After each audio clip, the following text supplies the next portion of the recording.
place where no humans lived, no trees grew, and no rain ever truly falls. A land frozen in silence and profound mystery. Welcome to Antarctica, Earth's final frontier.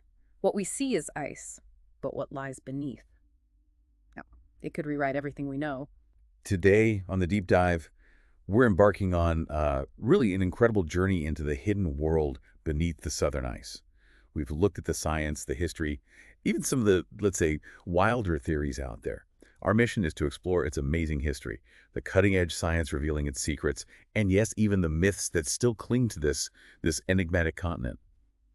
Okay, so to really get in Antarctica, we first need to grapple with its sheer, almost unimaginable scale. You see it on maps, kind of this blob at the bottom, but that just doesn't capture it. It's the world's fifth largest continent. It's actually bigger than Europe and Australia combined. Think about this. It makes the mainland 48 U.S. states look small. And if you went from the Antarctic Peninsula across to the other side, that's like going from the Canadian Arctic Islands way down to Mexico.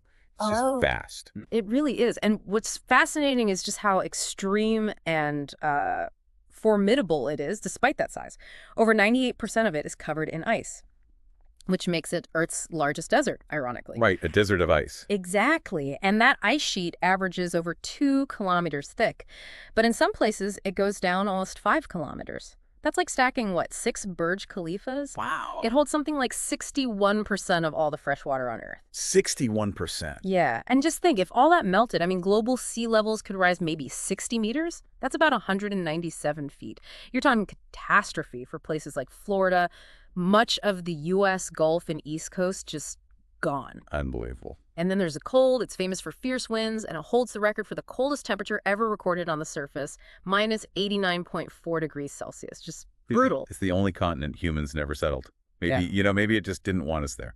Precisely. There's no native population. The human presence is entirely transient. You get maybe 4,000 people, researchers and support staff, in the summer. But that drops to maybe only 1,000 during the long, dark, incredibly cold Antarctic winter when it's just darkness for months on end. So trying to understand a place like that must be an insane challenge. I mean, the nearest big town, Ushuaia, in southern Argentina, that's still about 1,000 kilometers from just the tip of the peninsula. Right. And getting there often means crossing the Drake Passage. Ah, the Drake. Yeah, everyone talks about it. Maybe the roughest, most dangerous stretch of ocean anywhere. Waves getting up to nearly 20 meters, 65 feet. It's notorious for a reason. It really tests ships and crews. So given all that, how did people even start to figure this place out, this elusive continent? Yeah. The discovery story must be pretty wild, too. Oh, absolutely. For centuries, you had these old maps speculating about a hidden southern land, Terra Australis Incognita, the unknown southern land. Pure guesswork, really. Yeah, the great unknown continent. Exactly. That curiosity just simmered for ages. Then, officially, it was first spotted by a Russian expedition in 1820. But even after that sighting, its actual geography, it stayed misunderstood for decades. You even had some early explorers hoping, maybe thinking, it could be tropical or full of riches. Seriously. Tropical. Yeah, well, that illusion didn't last long once they actually got closer and felt the reality of that climate. It froze pretty quickly. Makes sense. So if it took that long just to figure out the surface, what about underneath? How much do we really know about what's under all that ice? That's the million-dollar question, isn't it? Even now, 2 centuries later, we know surprisingly little about what's truly down there. It's often said, and it's probably true, that we have better maps of the surface of Mars than we do of the land beneath the Antarctic ice. That's crazy. It is. The main way we map it now is with radar from planes radio echo sounding. But think about flying back and forth over a continent that huge. Yeah, it must be painstaking. And expensive. Incredibly so. Painstaking, expensive, time-consuming. The estimate is that something like 90% of the continent beneath the ice is still unmapped, still unknown. 90%. Okay, so let's peel back the ice in our minds. If we could. What incredible landscapes would actually be revealed down there? Well, it's genuinely mind-boggling. First off, you'd see Antarctica isn't one solid land mass under the ice. If you removed the ice sheet, the Antarctic Peninsula, that would actually be a separate chain of mountainous islands. Sometimes it's called Lesser Antarctica. An archipelago. Exactly. And then the rest, Greater Antarctica, would still be this huge landmass, roughly the size of Australia, sitting above sea level. And Lesser Antarctica, the peninsula part, it's geologically younger, sedimentary volcanic rocks. And get this, it's part of the Pacific Ring of Fire. Wow, a hidden piece of the Ring of Fire under all that ice. Okay, what else? What other massive features are hiding? Well, the discoveries are just epic in scale. Take the Gamburtsev Mountains. Soviet scientists found them back in 1958. They're buried under 2 to 4 kilometers of ice. 4 kilometers. Yeah. This huge unseen mountain range stretches for 1,200 kilometers. That's about the length of the European Alps, and they rise up to 3,000 meters high. Scientists use radar, gravity readings, magnetic data, all sorts of remote sensing to see them through the ice. Incredible. And you mentioned a canyon. Oh, the Denman Glacier Canyon. This was only properly identified in 2019. It is now officially the deepest known land canyon on Earth. It plunges 3.5 kilometers below sea level. Below sea level, not just deep, but below the ocean's surface level. Exactly. That depth is comparable to the average depth of the Atlantic Ocean. It's half the height of Mount Everest going down, almost 8.5 times deeper than the lowest point of the Dead Sea on exposed land. That is truly staggering. What does finding something like that tell us about the geology, the history? It points to an incredibly dynamic, even violent geological past for Antarctica. Massive forces at work. And speaking of massive forces, researchers back in 2006, using gravity data and radar, believe they found evidence of a colossal meteorite impact crater buried deep beneath the ice in East Antarctica. They estimate it's maybe 480 kilometers wide. 480? Yeah. If it's confirmed, it would be the largest impact crater ever found on Earth. Nearly 3 times bigger than Chicxulub in Mexico, the one linked to the dinosaurs. Wow. Could it be related to bigger events? Some scientists speculate this impact might have even contributed to the breakup of the ancient supercontinent Gondwana, which included Antarctica, Australia, and India. Mind-blowing. Is it all just ancient history down there, or is there active stuff too? Oh, definitely active stuff. You have Mount Erebus, it's Earth's southernmost active volcano, towers up 3,800 meters, and it has this persistent lava lake inside its crater that's apparently been bubbling away for about 1.3 million years. A million-year-old lava lake. So it's a continent with active volcanoes, deep canyons, hidden mountains. And you hinted at life, all sealed under kilometers of ice. Exactly. And under Mount Erebus, the volcanic heat creates these steam-heated ice tunnels. They're surprisingly warm environments inside. Caves under the ice. Yeah, subglacial caves. And scientists have actually found traces of DNA from unknown arthropod-like species in the soil near these caves. Things may be related to shrimp or spiders, centipedes. Whoa. And there are another 15 known active or potentially active volcanoes across Antarctica. Any of those could potentially host similar hidden warm, maybe life-supporting oases. And then, for complete contrast, you have places like the McMurdo Dry Valleys. Yes, I've seen pictures. They look like Mars. They really do. Ice-free, incredibly dry, barren landscapes. A stark difference to the rest of the continent. It's just a whole hidden world. Yeah. It really is. And speaking of hidden things, you mentioned something about singing ice. That sounds otherworldly. It really does. The Ross Ice Shelf, this massive floating sheet of ice, emits this continuous low-frequency seismic hum. It's below the range of human hearing, but instruments can pick it up. It's like the ice itself is vibrating, singing its own song, maybe revealing secrets. Secrets like liquid water. Which leads to that question you raised. How can there possibly be so much liquid water in the coldest place on Earth? Right, it seems paradoxical. But scientists have found hundreds of subglacial lakes since the 1990s. The latest count is around 675 liquid lakes, some buried more than 3 kilometers deep. 675. How? Well, it comes down to basically 3 main things. First, that incredibly thick ice sheet acts like a giant insulating blanket, protecting the water underneath from the brutal cold air above. Okay, insulation. Makes sense. Second, the sheer weight, the immense pressure of all that ice on top actually lowers the freezing point of water, so it can stay liquid below 0 degrees Celsius. Pressure. And third, there's geothermal heat, just a little bit of heat rising from the Earth's core, warming things slightly from below. So heat from below, pressure from above, and insulation. Keeping these huge lakes liquid. That's amazing. It is, and the most famous one, the largest, is Lake Vostok. Russian researchers pinpointed it. It's about 4 kilometers deep under the ice, and it's huge, the 6th largest known lake in the world by volume. Bigger than Lake Michigan. Bigger than Lake Michigan, under 4 kilometers of ice. Yep. And its water stays liquid at -3 degrees Celsius, likely thanks to geothermal warmth from below, plus that pressure and insulation. And the truly incredible part, It's estimated to have been sealed off from the Earth's atmosphere for maybe 15 million years. 15 million years, a Yeah. completely isolated ancient ecosystem. Wow. Are there others like it? Or other strange water bodies? Oh, yeah. There's Deep Lake in East Antarctica. It's actually below sea level, about 55 meters down, and it's incredibly salty, like the Dead Sea, about 10 times saltier than the ocean. So salty it doesn't freeze. Exactly. Even when surface temperatures hit -20 Celsius, the lake water remains liquid because of the extreme salinity. And then there's the famous blood falls. Ah, the pictures of that are eerie. Red water flowing out of a glacier. Right. It looks like the glacier is bleeding. It's fed by a subglacial saltwater lake trapped maybe 400 meters down. This lake is super salty, 3 times saltier than seawater, so it can't freeze, and it's packed with iron but has no oxygen and gets no sunlight. When that iron-rich water seeps out through a fissure and hits the air, the iron oxidizes, basically. It rusts, staining the ice, that dramatic dark red. Incredible. And life. Have they found life in these places? They have. Scientists drilling into subglacial lakes like Lake Whillans and Lake Mercer found living microbial life, tiny organisms thriving in total darkness under immense pressure, completely cut off.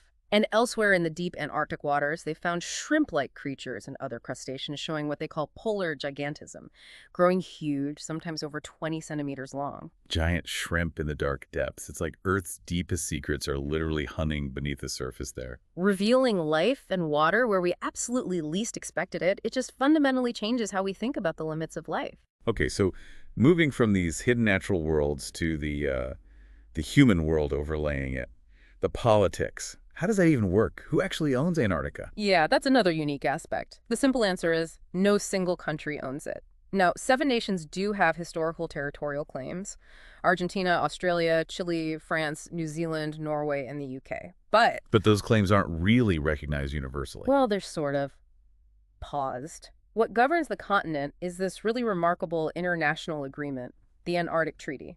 It was signed back in 1959 by 12 countries, the ones active in research there during the International Geophysical Year, and it came into force in 1961. Its main goals were basically keep the legal status quo, dedicate the continent purely to peaceful scientific research, and make sure it stays demilitarized. So no military bases, no weapons. Strictly banned. No military activity, no nuclear tests, no dumping of nuclear waste, period. And there's a really powerful inspection system built in. Any treaty nation can basically show up and inspect any other nation's facilities anytime without warning to check for compliance. Wow, unannounced inspections. That's pretty serious for international relations. It is. It shows the level of commitment, at least initially. The treaty covers all land, ice shelves, islands, and oceans south of 60 degrees south latitude. And crucially, about those pre-existing claims, the treaty froze them. They exist on paper, but they're legally unenforceable while the treaty's in force.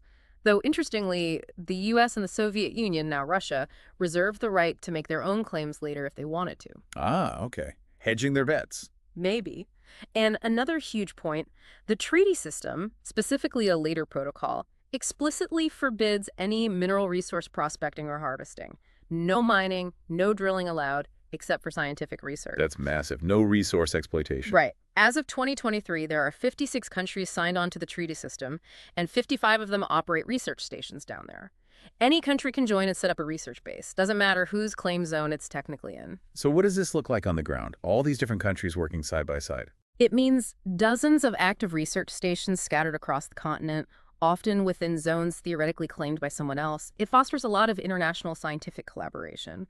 The biggest base is the U.S.'s McMurdo Station on Ross Island. It's really like a small town. Antarctica's largest community. It's a modern science hub, harbor, airfields, heliport, over 100 buildings. It even has the only 2 ATMs on the entire continent. ATMs in Antarctica? That's kind of amazing. Little slice in normality. It really is. McMurdo supports all kinds of science: astronomy, biology, geology, atmospheric science. It used to have a small nuclear reactor for power back in the 60s. A nuclear reactor? Yeah, from 61 to 72 for power and desalinating water, but it was costly, had issues. Now it's mainly diesel generators and wind power. They have greenhouses, dorms, communication facilities linked with NASA. It's a major logistics hub. A real nerve center for research. And other countries have significant bases, too. Oh, absolutely. India has Faradi Station. There's the joint French-Italian Concordia Station high on the plateau. China's Kunlun Station. Russia's Vostok Station, famous for being near Lake Vostok and recording that coldest temperature. It's a truly international scientific endeavor down there. It sounds like the only place on Earth where peace is actually legally protected. Yeah. But you wonder, for how long? Especially with those resource questions hanging out there. Let's shift gears a bit. Life. You mentioned finding microbes and giant shrimp in the deep, but what about the more visible life, the stuff people associate with Antarctica? Right. Despite being this barren, icy desert, it is teeming with unique wildlife, especially around the coasts and in the ocean. We used to think nothing much could survive the extreme conditions, especially under the ice sheets, but we're constantly finding new examples of extremophiles and adaptations. On land itself, life is pretty sparse, mostly near the coast. You find hardy mosses, lichens, tiny insects like springtails, mites, things that can survive extreme cold and dryness. Real survivors. But the oceans around Antarctica, that's where the action is. It's a much more stable environment, relatively speaking. You've got 8 species of penguins living in and around Antarctica. Emperor and Adelie penguins are probably the most famous, often seen near McMurdo. Research there tracks how things like changing sea ice affect their breeding success. Right, the iconic penguins? What else? Whales. 10 species of cetaceans use the Southern Ocean, many migrating huge distances. Orcas, or killer whales, are top predators down there. They primarily hunt seals for their high-fat content, but eat fish too. Seals must be pretty common then. Oh, incredibly common. 6 species of pinnipeds, or seals, live there, perfectly adapted with thick blubber, dense fur. You have Antarctic fur seals, the formidable leopard seals, known for eating penguins and other seals. Leopard seals look intense. They are.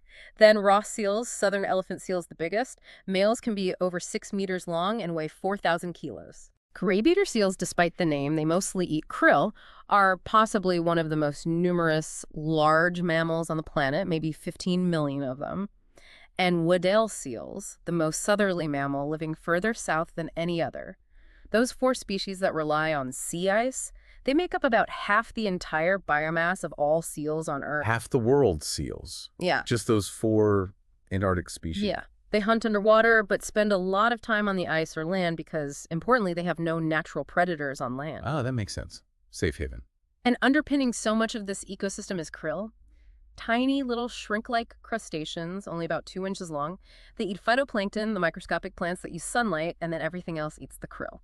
Penguins, whales, seals, fish. They're absolutely vital. The base of the food web. Totally. Yeah. Then you have fish. Some species, like the Antarctic toothfish or notothenoids, have evolved natural antifreeze proteins in their blood to survive water temperatures that are actually below freezing point. Antifreeze blood. That's amazing. Isn't it? The Antarctic silverfish is about the only fish that lives its whole life out in the open water column, not tied to the seafloor. And as we mentioned, some deep-sea crustaceans show that polar gigantism, growing much larger than their relatives elsewhere. Because life in Antarctica is just strange, highly adapted, Yeah. and thriving in ways we're really only starting to figure out. Exactly. From microbes in hidden lakes to giant seals and antifreeze fish. But it's also a fragile ecosystem. Human activity, even just tourism and research, poses risks. Potential damage to the sparse plant life, disturbing wildlife breeding colonies, the ever-present risk of introducing invasive species or diseases. Plus, commercial fishing for things like krill and toothfish needs careful management. Right, it's a delicate balance. Okay, so Mm-hmm. given the isolation, the mystery, the strangeness, it's almost inevitable, isn't it, that Antarctica would become a hotbed for myths and conspiracy theories? Oh, absolutely. It's the perfect breeding ground, the remoteness, the vast unknown ice. It just fires the imagination. Yeah, you hear all sorts, right? Rumors of secret Nazi bases left over from World War II, UFO sightings, pilots reporting huge, mysterious holes in the ice, those pyramid-shaped mountains sparking theories about ancient aliens, even claims of finding crashed spaceships, weird structures, giant staircases, maybe even Atlantis under the ice. It's a long list, but, if you actually dig into these claims, connect them to the scientific observations and known phenomena, most of them have pretty grounded explanations. Okay, let's debunk some. What about the Nazi bases or those satellite images that look like buried UFOs? Right. Those often turn out to be misinterpretations of modern research stations, actually. For example, the German Neumayer station. They strategically park vehicles and store cargo containers at specific angles to the prevailing wind to minimize snowdrifts. From satellite height, these patterns, with long wind tails of snow streaming behind them, can look artificial or strange if you don't know the context. A lot of it is, frankly, lazy reporting or just made up stories chasing clicks. There's no credible evidence for Nazi bases or buried alien craft. Okay, makes sense. What about the pyramids? There are photos that look remarkably pyramid-like. There is one specific, unnamed peak in the Ellsworth Mountains that does look strikingly like a pyramid from certain angles. But geologists confirm it's a natural rock formation called a nunatak, a peak sticking up through the ice. Its shape is due to natural erosion processes, specifically freeze-thaw cycles acting on the rock structure. It's a coincidence of geology, not architecture. They aren't nearly as regularly shaped as, say, the Egyptian pyramids up close. Just nature playing tricks on our eyes. What about the giant holes or things that look like castles? Those dark blue patches inside rings, often seen in satellite images. They're usually just meltwater ponds on the ice surface. Water pools in summer, maybe freezes over. Then as temperatures fluctuate, the ice cracks or water levels drop, creating these ring-like features. It's a common sight in cold regions, not a giant hole leading somewhere mysterious. Okay, meltwater and those ice ships people see. Images that look like massive cruise liners made of ice. Ah, yes, those pop up occasionally. What you're likely seeing is a large iceberg that has recently flipped over. Flipped over. Yeah, icebergs are unstable. As they melt, their center of gravity shifts, and they can suddenly roll or flip, exposing the underside. The part that was underwater might have been eroded by waves, creating lines or features that look like decks or windows. Or wind erosion above the waterline can create smooth or angular shapes. But remember, 90% of an iceberg is underwater. So the overall shape is never truly boat-like. It just looks that way from one angle after it's rolled. It's just ice and erosion. So natural processes mimicking familiar shapes. It seems like that explains a lot of the UFO sightings, too. Meltwater pools, rocks. Exactly. One supposed crashed UFO is clearly a meltwater pool near a rock outcrop when you look closely. Another is just a nunatak, a rocky peak with a very obvious wind tail of snow behind it, a common geological feature. Another supposed crash site on South Georgia Island was confirmed to be just a rockfall, a large boulder that rolled down a snowy slope. It really does seem like the isolation and the sheer alienness of the landscape makes Antarctica prime conspiracy ground zero. Even with logical explanations, the mystery pulls you in. Okay, let's look forward now. What does Antarctica hold for our future? And what are the really critical challenges ahead for this continent? This is maybe the most crucial part of the discussion. What happens in Antarctica doesn't stay in Antarctica. And the biggest question mark is climate change. The warming is undeniable, especially in the Southern Ocean around the continent. That accelerated ocean warming has already, scientists say, locked in significant melting of the West Antarctic ice sheet, the WAIS. Locked in, meaning it's going to happen no matter what. That's the worrying consensus for a large part of it. The WAIS alone holds enough ice to raise global sea levels by about 5 meters, maybe 16, 17 feet. And recent evidence suggests its collapse might happen faster than we used to think. Maybe not centuries away, but potentially becoming unstoppable much sooner. What's happening is warm ocean water is getting underneath the floating ice shelves that fringe the continent. It's melting them from below. Like pulling the plug out from underneath? Sort of. These ice shelves normally act like buttresses, holding back the massive glaciers on land. When they thin or collapse, it's like removing the brakes. The glaciers behind them can then flow much faster into the sea, directly contributing to sea level rise. It creates this lubricated bed they can slide on. That sounds like a terrifying feedback loop. Are there other climate-related factors at play? Yes. Remember all those volcanoes we talked about? Antarctica might be the largest volcanic region on Earth, mostly hidden under the ice. Now imagine a significant eruption under kilometers of ice. The intense heat melts vast amounts of ice at the base. Creating even more meltwater. Exactly. More meltwater under the ice sheet reduces friction, lubricating the base even more, potentially allowing glaciers to accelerate dramatically. It could create this dangerous feedback loop between volcanic activity and ice loss. Wow, volcanoes speeding up ice melt. And beyond the ice itself, as the continent warms, there's the potential to unlock ancient ecosystems that have been frozen and preserved for millions of years, which sounds fascinating, but potentially dangerous. Ancient pathogens. that's the concern. Releasing microbes or viruses that modern life has no immunity to. It's a low-probability, high-impact scenario, but one scientists are aware of. So with all this change happening, what does it mean for how humans interact with Antarctica? The treaty, the resources. That's the geopolitical tension simmering beneath the surface. Despite that treaty ban on mining and prospecting, eyes are increasingly turning towards Antarctica's potential mineral wealth. Oil, gas, valuable minerals. As resources become scarcer elsewhere, and as the ice perhaps recedes in some areas, the pressure on that treaty, designed to protect the continent, will inevitably grow. So the peace protected by the treaty might face challenges. It's a real concern. Plus, there are the ongoing environmental impacts of just being there. Tourism is growing, research activities leave a footprint, the risk of invasive species, pollution, it all adds up. It really feels like the race is on now, not just to explore Antarctica and finally uncover all its secrets, but also to decide who gets to protect it, and maybe who eventually profits from it. Antarctica isn't just frozen history, is it? It's like Earth's time capsule, holding the past, reflecting the present, and maybe holding critical keys to our future. Absolutely. What we learn there about climate history, about the limits of life, about Earth's deep geology, it could fundamentally change how we see our planet and our own place on it. Think about this. This remote, seemingly barren place holds clues to how our continents formed, maybe secrets about life's origins or resilience. What other incredible time capsules might Earth still be holding, just waiting for us to find them? That's a fascinating thought to end on. Thank you for joining us on this deep dive into the mysteries of Antarctica. Stay curious, stay grounded, and stay tuned for the next one.